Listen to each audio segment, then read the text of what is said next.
Muy buenas compañera, muy buenas compañero, ¿cómo estamos? Espero que estéis aprovechando estos días de clima veraniego o como mínimo primaveral, que estéis aprovechando estas vacaciones, estos días libres para pescar y que sepáis que me dais mucha envidia. Imagino que la envidia que os he dado yo el resto del año. Bueno, desde la última semana, como sabéis, tuve este problema con la rodilla que me impide pescar. He ido al médico, he conseguido ya ir al traumatólogo, he conseguido ya que me hagan varias pruebas, como una radiografía y una ecografía. Y bueno, realmente tengo seguro una tendinitis. Espero, ojalá se quede en eso, pero bueno, justamente hoy he ido al traumatólogo y tiene sospechas de que además de la tendinitis tenga también una lesión interna del menisco. Entonces, bueno, la semana que viene me harán también una resonancia magnética y ya con eso pues tendré una valoración totalmente objetiva de lo que me pasa y del proceso a seguir para tratarlo, y a ver de cuánto tiempo hablamos para poder estar pateando acantilados para arriba y para abajo. Dicho esto, estoy que me subo por las paredes, tengo unas ganas de pescar que no veáis. Aprovechando que tengo la suerte de que tantas compañeras, tantos compañeros veis estos vídeos, pues me gustaría pediros si se os ocurren pesqueros en Galicia, zonas, no hace falta que me digáis puntos concretos, pero zonas que se os ocurran de rocas en las que pueda pescar sargos, que sean de ultra fácil acceso, o sea, zonas muy cercanas a la furgo, zonas llanas, zonas en las que no tenga que subir ni bajar piedras, o que tenga que subir o bajar las mínimas. Y bueno, precisamente yo estaba guardando reposo, quizás por eso tengo menos dolor estos últimos días, y hoy me ha dado permiso el traumatólogo para caminar todo lo que quiera, siempre y cuando no haga esfuerzos, no haga desniveles, siempre y cuando sea en zonas llanas y que no vaya cargado. Entonces, tal vez, si el tiempo nos lo permite, y si encuentro alguna puesta en la que me pueda plantar allí con una sillita plegable de playa o algo así, como nuestros abuelos, pues igual me animo y vamos intentando hacer alguna jornada light de esa forma. Pero ya os digo, pesqueros, a ver si os ocurre algún pesquero, pero que sea un sitio en el que pueda entrar vuestro abuelo de 95 años sin problemas, porque más que eso ahora mismo para mí es imposible. Bueno, vamos metiéndonos en materia. La seguridad. Estoy segurísimo de que ya solo por el título de la seguridad, o la seguridad en la pesca del sargo, estoy seguro de que muchos compañeros habituales ni siquiera le darán al play a este vídeo, porque sé que realmente es un tema al que, por desgracia, muchos compañeros le dan muy poca importancia. Y, sinceramente, es lo más importante. No hay nada más importante que la seguridad. Por algo tan simple como que si nos lesionamos o nos matamos, no hay pesca, no hay aparejo, no hay cebo que valga, porque no podremos volver a pescar. Así que antes de empezar ya de lleno con el tema, me gustaría plantearos una reflexión y que os quedéis con ella en la cabeza. Y creo que nadie me la puede discutir, porque es un hecho evidente. Recordad que, por muy ágiles que os consideréis, recordad que por muy expertos en el terreno que os consideréis, recordad que por mucha experiencia que tengáis, antes que vosotros se han dejado la vida en los pedreros gente más ágil que vosotros, gente con más experiencia que vosotros y gente más valiente que vosotros. Así que tenedlo en cuenta. Bien, vamos a dividir el vídeo en dos bloques. Un primer bloque que será sobre consejos de seguridad y un segundo bloque que será sobre elementos de seguridad. Así que, sin más preámbulos, ¡vamos allá!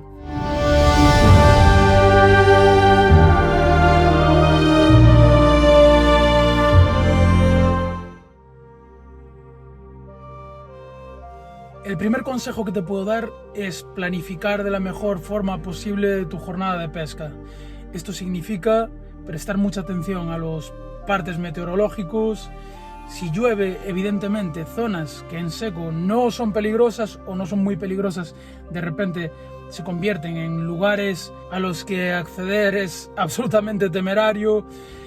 Debemos tener muy en cuenta también las horas de amanecer y anochecer, y más en invierno, que los días son cortos y podemos llevarnos un buen susto, quedarnos encerrados o perdernos en la noche. Debemos tener muy claras también las horas de pleamar y de bajamar, así como el coeficiente de mareas, y sobre todo si vamos a pescar en zonas intermareales, zonas que puedan cambiar absolutamente según la marea esté alta, baja, subiendo, bajando y según la amplitud de la marea, porque un sitio que puede ser súper seguro en un punto de marea puede ser absolutamente peligroso en otro punto de marea. Debemos prestar muchísima atención también a la fuerza y a la dirección del viento. Esto es absolutamente fundamental para pescar con éxito, pero a nivel seguridad es todavía incluso más importante. Me estaba acordando ahora, por ejemplo, en una de las últimas jornadas de pesca en Sagres, en el extremo sur de Portugal, que era una costa orientada al sur y me venían de espaldas vientos de 60 y tantos kilómetros por hora y realmente me tuve que ir de algunas puestas porque es que me tiraban al mar, así que muchísimo cuidado con esto también. Y sobre todo, para mí lo más importante en este apartado es tener una previsión clara, aunque luego las cosas pueden cambiar evidentemente, pero ir bien preparados, sabiendo cuál va a ser el estado de la mar. Y dentro del estado de la mar me refiero sobre todo a la altura de las olas y al periodo de ola. Podríamos seguir hablando horas y horas sobre todo esto, pero así en grandes rasgos, sobre todo, muchísimo cuidado con las olas grandes y muchísimo cuidado con los periodos altos de ola, aunque no tengamos un promedio de olas grandes. Así que recomendación clave: con altura alta de ola y con periodos altos de ola, intentad buscar siempre puestas lo más altas y alejadas del mar posibles. En segundo lugar, te voy a dar un consejo que yo no hago habitualmente. Lo hacía cuando iba a pescar esporádicamente, pero ahora cuando pesco casi todos los días ya no lo hago, y que ha salvado muchísimas vidas, que es avisar a alguien, sea un amigo, un familiar, un conocido, lo que sea, avisarle a qué lugar vas a ir y sobre todo ponerle una hora límite. Es decir, imagínate, voy a ir a la estaca de Bares y como hora límite las 8 de la tarde. Si a las 8 de la tarde no te he avisado de que ya he vuelto a casa o de que he vuelto al coche, preocúpate y toma las medidas oportunas. Esto es algo que realmente te puede salvar la vida. Otro consejo es cargar bien, distribuir muy bien la carga dentro de la mochila. Y con esto me refiero a siempre distribuir el peso de mayor a menor, de abajo a arriba. Esto es especialmente importante para los compañeros que utilizan engodo, que utilizáis o que utilizamos engodo.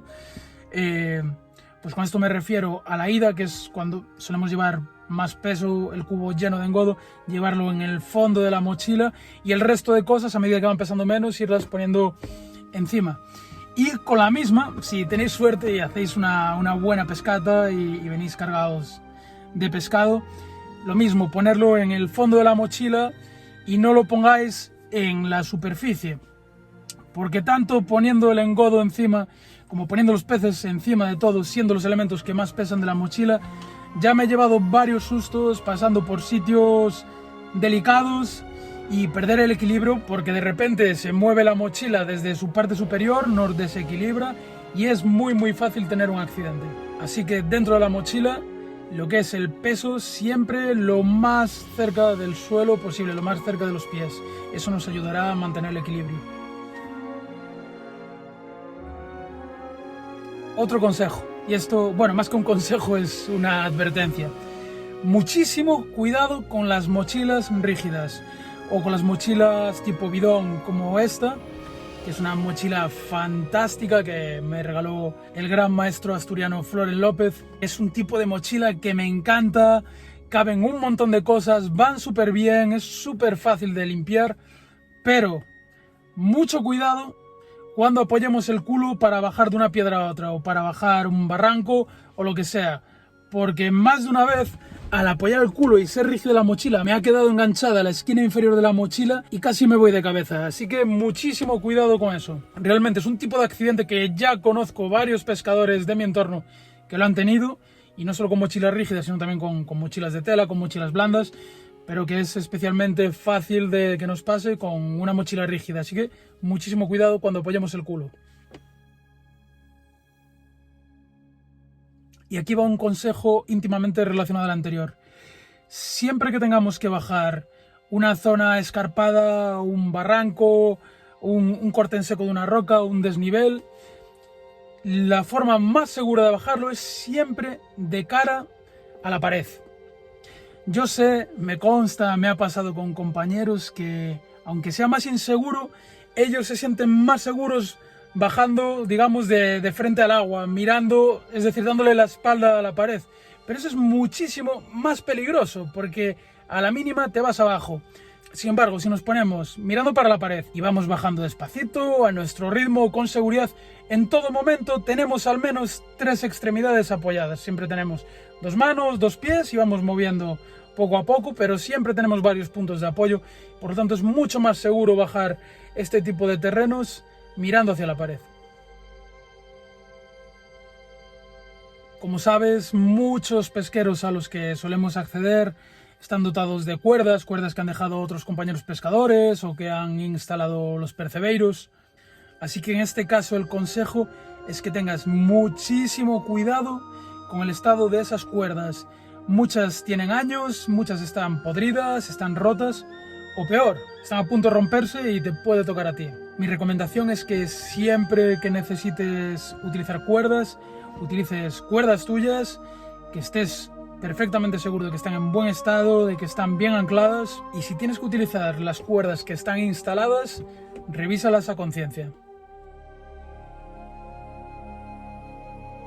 Otro consejo es que jamás te quedes encerrado en una isla o península que quede cerrada por la marea sin conocer a la perfección el comportamiento del mar, del periodo de olas, del coeficiente de marea, ese día concreto, en ese lugar concreto, ya que este tipo de jornadas de pesca, que muchas veces afrontamos con muchísima ilusión, porque solemos pescar en sitios que están menos pescados, y muchas veces tenemos buenos resultados, se puede acabar convirtiendo en una auténtica pesadilla o incluso en una tragedia.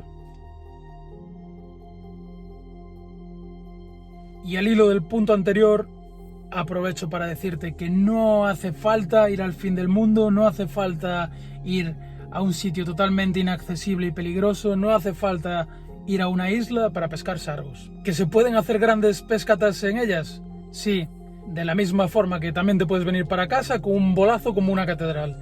Así que exactamente igual en la costa, en tierra firme, te puede salir bien o mal, no te garantiza nada el pasar a una isla.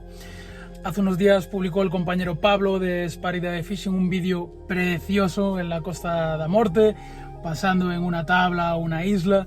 Y yo sé que muchas veces algunos compañeros que empezáis, os calentáis, veis eso y queréis hacer lo mismo. Ya lo avisa él en el vídeo, pero yo lo recalco. Pablo es un pescador muy experimentado, Pablo es un pescador que conoce muy bien esa zona, conoce a la gente, conoce el comportamiento del mar, y os aseguro que si se juega el pellejo por meterse en un sitio así, es porque está muy seguro de lo que hace y va más por la experiencia que por hacer una gran jornada de sargos. Por otro lado, y totalmente al margen de los vídeos de Pablo de Sparidae Fishing, que como digo, Pablo es un pescador súper experimentado y con la cabeza muy bien amueblada. Yo, y seguro que vosotros, habéis visto bastantes vídeos de pesca en internet de auténticos descerebrados. Auténticos descerebrados que yo no sé si es que o le patinan o que no le tienen aprecio a la vida o que simplemente no han pensado ni media vez dónde se están metiendo. Y por otro lado, también he visto, y seguro que vosotros también habéis visto, vídeos de grandísimos pescadores, de otros pescadores, de un gran nivel y con la cabeza muy bien amueblada, pero que esos vídeos son más falsos que el amor de una suegra. Y con eso me refiero, bueno, pues a cosas que uno viajando y con los años se va enterando, vídeos que hay de X pescadores que te cuentan la milonga de que han bajado allí por no sé dónde, a un sitio súper inaccesible y súper peligroso, y al final pues yo me acabo enterando, acabo conociendo pues al señoriño del pueblo que le llevó cómodamente hasta allí en barco. Así que no os creáis todo lo que os dicen, no os creáis todo lo que hay en los vídeos de YouTube. Y con esto tampoco os creáis si no queréis lo que hay en mis vídeos, pero bueno, yo os aviso. Pero sobre todo, os lo creáis o no, lo más importante es que no intentéis imitar a ciertas cosas que hacen ciertos pescadores, que ya solo analizándolo un poco ya veis que os rechina un poquito vuestro sentido común y vuestro instinto básico de supervivencia. Otro consejo básico es evitar el verdín en las puestas, evitar el verdín en los pesqueros. El verdín en el suelo es uno de los factores más peligrosos en la pesca del sargo. Creo que es uno de los factores que más resbalones, más caídas al mar, más accidentes ha provocado en la pesca desde costa. Así que si no vais preparados para él, evitadlo rotundamente. En el siguiente bloque os enseñaré elementos de seguridad que sí que os permiten pasar esporádicamente por el verdín o incluso hacer una jornada de pesca sobre verdín, pero incluso aunque vayáis preparados con esos elementos, si podéis evitarlo, mejor. Otro consejo, y este creo que algunas personas van a pensar que me deshumaniza o algo así, pero me da igual. Cuando vayamos a devolver un pez al mar, por la razón que sea, no nos la juguemos. Es importante salvarle la vida al pez, pero ningún pez es más importante que salvar nuestra propia vida. Y ya tuve un accidente en mayo, una caída súper aparatosa que yo creo que si no llevo a llevar el chaleco salvavidas me hubiera reventado el tórax por bajar con prisa, por resbalar, por caer mal, por ir a devolver un pez al agua. Y desde aquellas, como habéis visto, me da igual, aunque esté a 50 metros, yo devuelvo el pez al mar desde esos 50 metros y no me la juego. La verdad es que ya me aburren un poco esos comentarios que tengo casi siempre en jornadas de pesca de quien me critica por tirar los peces desde tan alto, que para tirarlos desde ahí debería llevármelos. Y yo lo tengo muy claro. Si el pez no da la talla, vuelve al agua. Si el pez viene con el anzuelo tragado, vuelve al agua. Tiene más posibilidades de sobrevivir volviendo al agua con un anzuelo clavado, tirándolo desde altura, que llevándotelo a casa. Es más, en este caso concreto hay una gran desinformación. El pez tiene muchísimas posibilidades de sobrevivir con un anzuelo tragado. Los anzuelos se oxidan, los anzuelos se rompen al oxidarse. Los peces muchas veces los echan por el ano o los vomitan, pero yo solo me llevo los peces que voy a comer. Y el resto los devuelvo al agua, esté donde esté. Y no volveré a jugarme mi vida por salvarle la vida a un pez. Y a ti, te recomiendo lo mismo. Y mi último consejo en este primer bloque es que conozcas y que respetes absolutamente tus límites físicos y mentales. Si no te sientes seguro física o mentalmente para acceder a un sitio, no lo hagas. No lo hagas. Esto no es un concurso, no tienes nada que demostrar y desde luego un acantilado no es el lugar más indicado para poner a prueba ni tu cuerpo ni tu mente. Bueno, ahora que estamos en el ecuador del vídeo y antes de seguir con el siguiente bloque, te invito a que le des a me gusta a este vídeo, que como os digo siempre, es un detallito que no cuesta nada, es hacer ahí un clic y al canal le ayuda mucho. Vamos entonces con la segunda parte, elementos de seguridad. El primer elemento de seguridad y seguramente el más popular es la cuerda o las cuerdas. Vaya por delante que para mí la cuerda no es un elemento indispensable. Yo le doy el estatus de elemento de seguridad extra. Es un elemento que en determinadas circunstancias me da un pequeño plus o un gran plus de seguridad y siempre utilizo la cuerda como ayuda. Jamás utilizo la cuerda para que mi vida dependa de ella. Jamás me quedo colgado de una cuerda. Sé que hay compañeros que hacen auténtica escalada y muchos de ellos muy experimentados, pero yo no. Yo la cuerda la pongo como un elemento de apoyo, pues, para ayudarme a bajar o para moverme por un pesquero para sentirme un poquito más seguro, o un pesquero que está mojado o que está seco pero que presumiblemente puede empezar a llover y puede dificultarme luego la subida, entonces la dejo echada. Pero solo en ese tipo de circunstancias, como os digo, jamás me quedo colgado de la cuerda. Yo cuando llego a un pesquero, aunque lleve cuerda, si no lo veo claro, pues me voy a otro pesquero. Ningún pesquero merece la pena, ningún pesquero, ningún pez, ningún sargo merece la pena arriesgar la vida. Al menos ese es mi punto de vista. Y luego cada uno, evidentemente, que haga lo que quiera. El segundo elemento básico de seguridad es el calzado, y en este vídeo concretamente me centraré en los tipos de suelas. Para mí el tipo de suela más polivalente y la que más suelo utilizar es la de goma antideslizante. Como ya os he enseñado en un vídeo reciente, el calzado con suela de goma que estoy utilizando actualmente son estas botas Grundens, estas botas que me mandaron de la marca Grundens para probar y con las que estoy muy contento. Pero bueno, que realmente tenéis un montón de opciones en el mercado y, como digo, las suelas de goma son las más polivalentes. ¿Por qué? Pues porque agarran en roca seca, agarran en roca mojada y, tan importante o más, agarran en todo lo que nos encontramos, desde el coche, desde la furgo en mi caso, hasta el pesquero, que puede ser hierba, puede ser tierra, puede ser barro, puede ser un suelo de piedras sueltas, y para ello las botas con buenas suelas de goma son lo mejor. Dicho esto, nunca se os ocurra meteros con unas botas de goma en una superficie con verdín, porque no agarran absolutamente nada. Os digo más, tengo unas botas que ya tengo las pobres suelas totalmente quemadas. Esta suela, que os pondré por aquí una foto, ya tiene gastado unos tacos azules. Esta suela es la Vibram modelo Arctic Grip. En teoría, la suela de goma más antideslizante del mercado. Estas botas en su día creo que costaron más de 200 euros. Y sí, me dan una adherencia increíble en roca seca, roca mojada, en el resto de terrenos.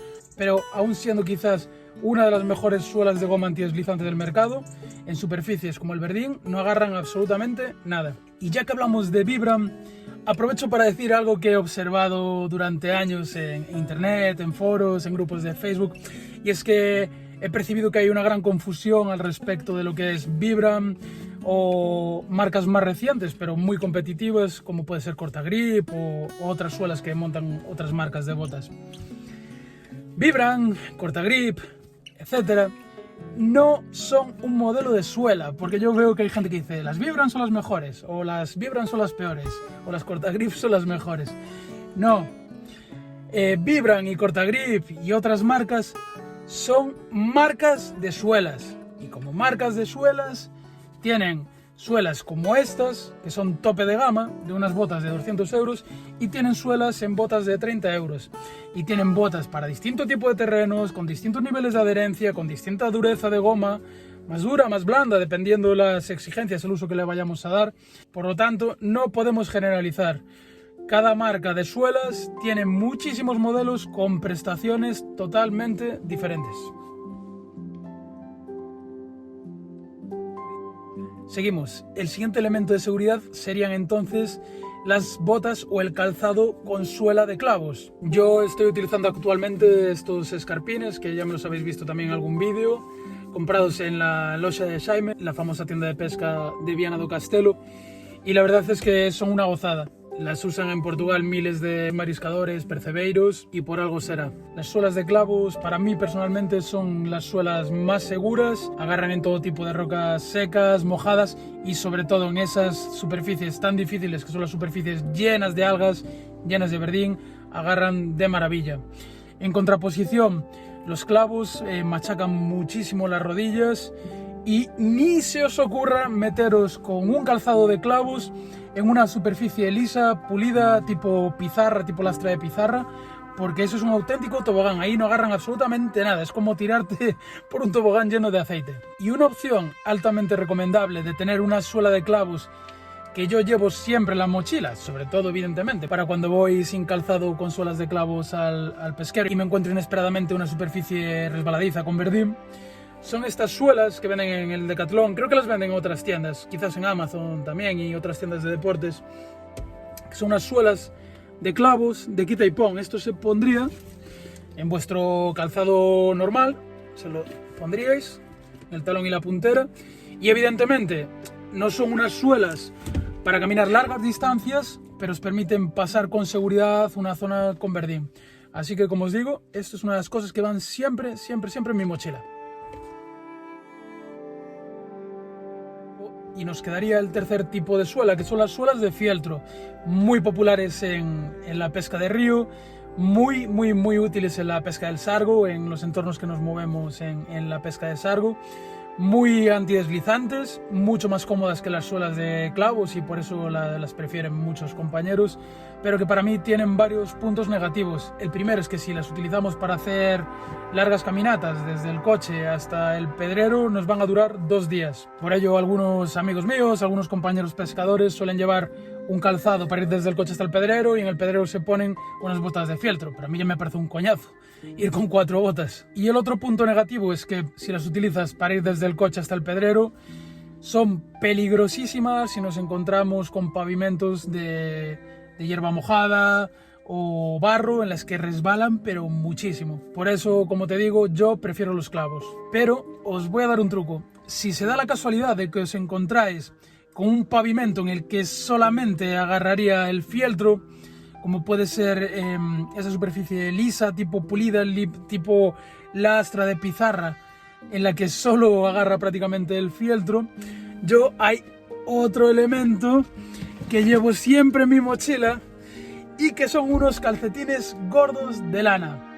Y diréis vosotros, ¿unos calcetines gordos de lana? Pues sí, esto sobre vuestro calzado de clavos como es este, sobre vuestras botas o zapatillas de goma, lo que sea, vuestras zapatillas de montaña o lo que llevéis habitualmente de goma, simplemente lo que hacéis es lo metéis por encima del calzado y flipáis lo que agarra, es increíble. Así que a modo de brico consejo de seguridad, si queréis de una forma muy fácil tener suelas para todas las situaciones, podéis llevar unas botas de goma y lleváis en la mochila las suelas de quita y pon de clavos que os enseñé antes del Decathlon y unos calcetines anchos que podéis meter por encima del calzado de lana, y con eso podréis afrontar absolutamente todas las superficies sin resbalar.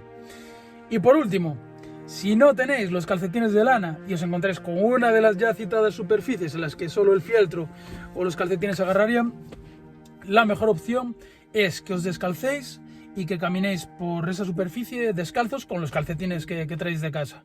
Siempre es mucho mejor mojarse los pies o ensuciarse los calcetines que resbalar y tener un accidente. Seguimos. Otro elemento que no debería faltar de seguridad sería una funda estanca para el móvil. Esta creo que es del Decathlon y no sé cuánto vale, pero también poquísimo. Algo tan simple, algo tan básico puede salvarnos la vida en caso de caer al mar, en caso de mojarnos, en caso de 1001 accidentes que impliquen el que el móvil se vaya al agua. Pues con esto podríamos hacer una llamada de emergencia y, como digo, prácticamente un cacho de plástico puede salvarnos la vida. Por desgracia yo casi nunca lo puedo utilizar porque, como sabéis, utilizo el móvil como ahora mismo para grabar las jornadas de pesca, pero vamos, totalmente recomendado. Y bueno, si hay un elemento de seguridad que ha salvado más vidas en el mar que cualquier otro, y que ya estaréis cansados de escucharme hablar de él, es el chaleco de pesca, pero este tipo de chaleco de pesca que a su vez es un chaleco salvavidas, que está relleno de foam, que flota. Muchísimas vidas que se han perdido en el mar no se hubieran perdido por tener algo tan simple como esto. Así que nunca me cansaré de recomendároslo. Yo, por suerte, y que siga siendo así, jamás me he caído al mar, jamás lo he necesitado por su flotabilidad, y que siga siendo así hasta el fin de mis días. Pero ya me ha salvado 2 veces por haberme amortiguado caídas muy aparatosas. Como digo, aquella mismamente que os comentaba antes, en la que devolviendo un sargo, yo creo que me hubiera roto las costillas, me hubiera roto el tórax, me hubiera roto algo fijo, de no ser por esta pedazo capa de foam que lleva de, no sé, 3-4 centímetros que me amortiguó la caída y por suerte no me reventé con las rocas. La verdad, y sin ánimo de ofender a nadie, jamás entenderé cómo no le puede costar a alguien gastarse 500 euros en una caña o en un carrete y cómo le puede costar tanto gastarse 50 euros en algo que te salva la vida.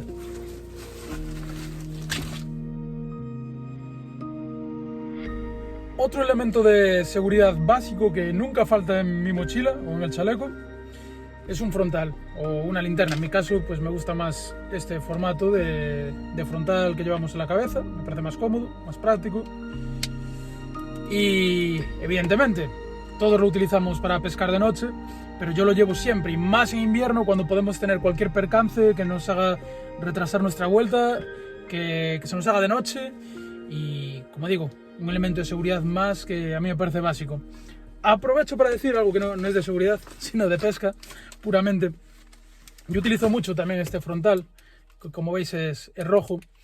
Yo este frontal lo tengo porque soy un apasionado de la astronomía y en mi pasado hice astrofotografía y me tiraba pues largas noches en la naturaleza, en la montaña, y la luz roja provoca que no se dilaten las pupilas y por lo tanto que tengas una visión mucho mejor de noche. Y bueno, hay estudios científicos que demuestran que, bueno, que las diferentes gamas cromáticas, cada color es más o menos visible según la profundidad dentro del agua. Es decir, y el rojo precisamente es uno de los colores más superficiales, digamos, uno de los colores que se pierden en una capa más superficial de agua. Por lo tanto, en teoría, el rojo sería un color que se vería a mucha menor distancia en el agua y que por lo tanto nos permitiría pasar más desapercibidos. Pero bueno, esto es un poco relativo porque evidentemente, igual que cuando hablamos de colores de hilos y demás, nosotros podemos valorarlo en función a nuestra visión. No sabemos cómo ven los peces, no sabemos de qué forma aprecian los colores los peces. E igual el rojo, precisamente uno de los colores que menos se ven bajo el agua, pues igual ellos sí que lo ven. Pero bueno, por cuestiones personales os voy a contar una pequeña anécdota. En aquellas largas jornadas de astronomía de noche en medio de la naturaleza, yo me di rápidamente cuenta de una cosa, que es que cuando yo encendí una luz blanca y de repente había algún animal salvaje, salían escopetados, o sea, salían asustados, escapaban rápidamente. Sin embargo, por alguna curiosa razón, en el caso de ver animales salvajes, ni se enteraban con la luz roja. Yo tengo estado al lado de jabalíes, al lado de zorros, al lado de erizos, de perros, de vacas, de toros, de un montón de animales que por alguna extraña razón se asustan con la luz con la luz blanca, pero que con la luz roja, hasta incluso enfocándoles a la cara, se quedan así pillados mirando para ti como si no existieses. Por lo tanto, ojo, esto puede que también pase con los peces, no lo sé, no tengo ninguna prueba, pero en tierra firme os aseguro que por alguna razón el rojo no asusta a los animales. Seguimos con elementos de seguridad, y este que jamás falta en mi chaleco es una pasada, y es increíble lo bien que me ha venido desde que lo he descubierto. Estos son unas tiritas que las tenéis de muchas marcas diferentes, pero que podéis pedirlas en la farmacia como tiritas especiales para dedos. ¿Cómo se llama aquí? Flexible dedos, extra largas y flexibles. Bueno, son tiritas extra largas para dedos.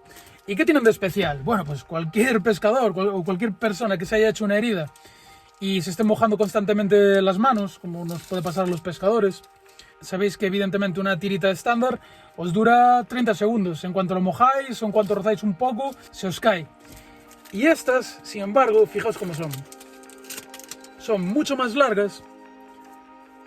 Llevan, digamos, lo que es el apósito, la parte blandita, en uno de sus extremos.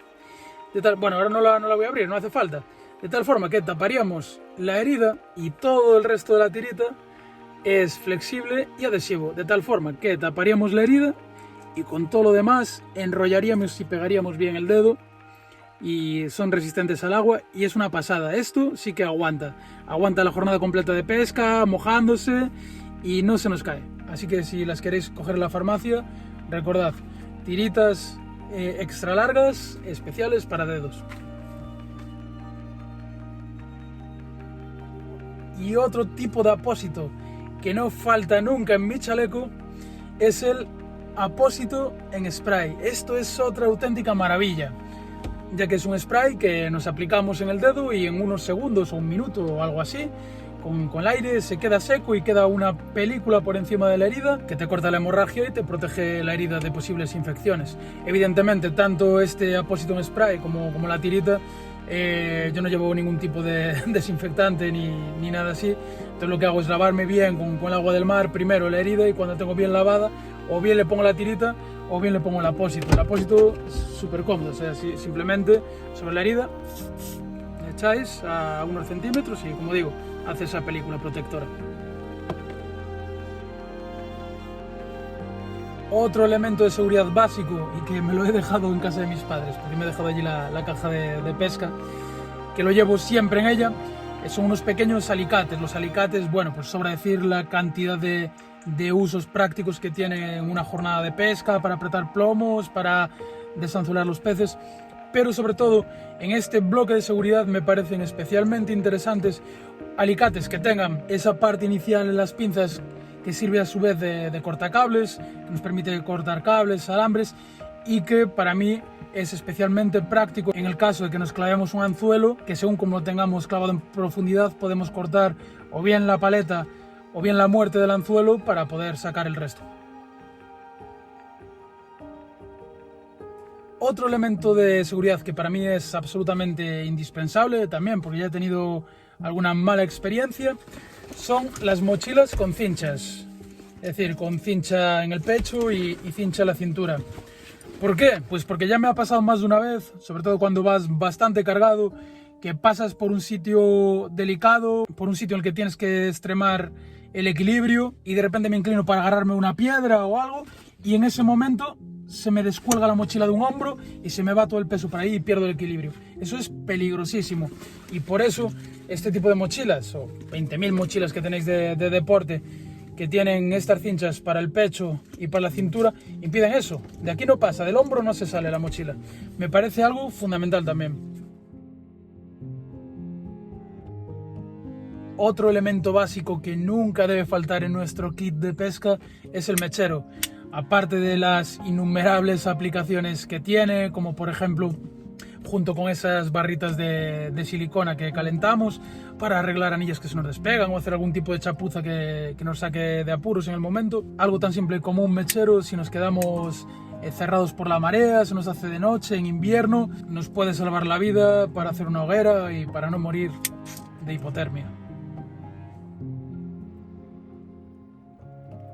Y por último, algo que no os puedo enseñar porque no tengo, pero que os recomiendo encarecidamente como elemento de seguridad, es llevar una chaqueta en invierno o una camiseta en verano de un color fosforito. Yo no lo tengo porque soy extremadamente reacio, ya lo sabéis, a los colores llamativos, por el hecho de ser tan vistosos y aumentar la posibilidad de que nos detecten los peces. Pero evidentemente en el caso de caer al agua, en el caso de una caída, de un accidente, nos van a encontrar mucho antes si llevamos ropa con elementos fosforitos o reflectantes que si vamos con ropa oscura, y por lo tanto las opciones de salvarnos se maximizan. Os voy a contar una anécdota. Si recordáis, la semana pasada os dije que estuve en el Cabo Tobriñán, que no pude bajar porque no me daba la rodilla, pero conocí allí a un señor muy majo, a un jubilado, tendría 60 y tantos, 70 años, que era un gran pescador con un montón de décadas de experiencia y que además había trabajado muchos años en salvamento marítimo. Y él me decía, ¿no te imaginas la cantidad de vidas que hubiésemos podido salvar, de gente caída al mar, que hubiésemos localizado a la primera con el barco o con el helicóptero, que si hubiesen llevado ropa llamativa los hubiésemos encontrado a la primera pasada y que por llevar ropas oscuras tuvimos que pasar, como digo, con el helicóptero o con los barcos 40 veces por delante hasta que conseguimos verlos? Y yo le respondí, sí, desde luego usted tiene toda la razón, absolutamente. Pero claro, yo tengo esa paranoia de asustar a los peces. Y su respuesta fue increíble. Me dijo, pues aprende a esconderte. Así que a nivel seguridad, absolutamente recomendable llevar ropa llamativa. Bueno, cada uno de los puntos tanto de este bloque como del anterior nos daría para hacer un vídeo o incluso varios vídeos centrados en ese punto.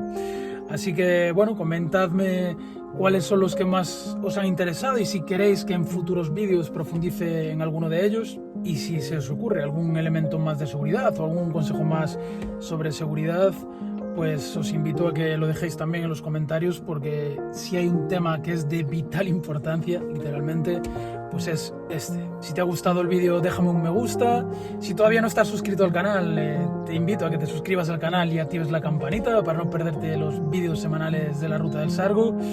Y puedes seguir también a la Ruta del Sargo en redes sociales, en Facebook e Instagram. Nada más, vamos viendo qué dice la resonancia de mi rodilla la semana que viene, vamos viendo qué me dice el traumatólogo y en función de ello pues iremos improvisando un poco. Recordad también que estaría muy agradecido si me sugerís zonas en Galicia por proximidad que tengan pesqueros de ultra fácil acceso, en los que me pueda plantar allí con una sillita plegable y muy poquito equipaje y intentar tentar a los sargos, aunque sean zonas muy quemadas, me da igual, pero por lo menos para ir quitando el gusanillo e incluso, quién sabe, si poder grabar un vídeo de puestas fáciles. Venga, disfrutad de lo que queda de fiestas, muy buena pesca, aprovechad para pescar, un fuerte abrazo y nos vemos la semana que viene. Chao.